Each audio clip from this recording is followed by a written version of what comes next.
વડોદરા મહાનગરપાલિકા દ્વારા ચાલુ વર્ષના વેરા બિલોની બજવણી કરવામાં આવી છે. જેના પણ બાકી છે તેને વોરંટ અને નોટિસ પણ બજવણી કરવામાં આવી છે.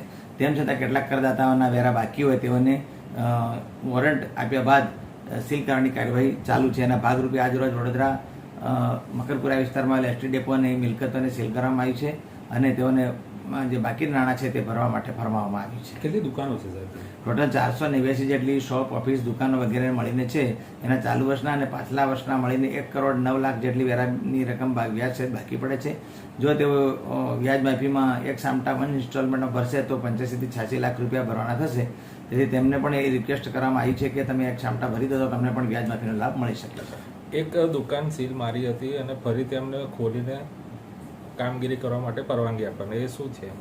એમાં ટોટલ મકરપુરા એસટી ડેપોની ટોટલ કોમર્શિયલ કોમ્પ્લેક્સ અને ઇન્ક્વાયરી ઓફિસ સહિતની મિલકતોને સીલ કરવામાં આવી હતી. ત્યારબાદ ડેપ્યુટી ડિવિઝનલ કંટ્રોલરના જણાવ્યા પ્રમાણે તેઓની ઇન્ક્વાયરી ઓફિસ માત્ર ખોલી આપવા રિક્વેસ્ટ કરી છે અને એમણે બાકીના પૈસા ભરવાનું કમિટમેન્ટ આપતા માત્ર એમની ઇન્ક્વાયરી ઓફિસ હાલ પૂરતી કાર્યરત કરી આપવામાં આવેલી છે. સરકારી આવી કેટલી ઇમારતો છે જેમાં વેરા બાકી હોય ને એ લોકોએ કંઈ આપણને ટાઈમ મુદત આપ્યો કોર્પોરેશનને?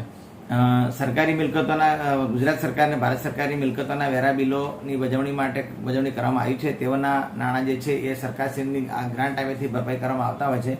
ખાસ કરીને એવી મિલકતો જે છે મામલતદાર કચેરી અને નર્મદા નિગમ, એસએસજી હોસ્પિટલ વગેરે વગેરેના જે છે તેઓના નાણાં પ્રક્રિયા હેઠળ છે અને ટૂંક સમયમાં ભરપાઈ કરવા જે થઈ જશે એવી એમની ખાતરી આપવામાં આવેલી છે. તો પછી પેમેન્ટ ના આવે તો સીલ મારશો? ને આ સરકારી નાણાં છે દર વખતે ભરાઈ જાય છે ને એમના જે વેરાના નાણાં છે એ સરકારની ગ્રાન્ટ પર નિર્ભર છે અને તેઓના પ્રોસેસમાં છે ને તેઓ લોકો રેગ્યુલર ભરી દેતા હોય છે. સીલ મારવી છે તો એનું કેવી નીતિ નિયમ હોય છે કે આટલા સમયમાં આપણે સીલ ખોલી દઈશું? નાણાં ભરપાઈ કરે તો આપણો વિવાદ એનો અંત આવી જાય એટલે તરત આપણે ખોલી દેતા હોય છે. કોઈને વડોદરા મહાનગરપાલિકા તરફથી કોઈને એનું કામગીરી રોકવાનો બીજો કોઈ આશય હોતો નથી. એનો માત્ર વેરા વસૂલાત પૂરતો આશય હોય છે. વેરા ભરપાઈ કરે એટલે તરત એનું સીલ ખોલી આપવામાં આવતું હોય છે.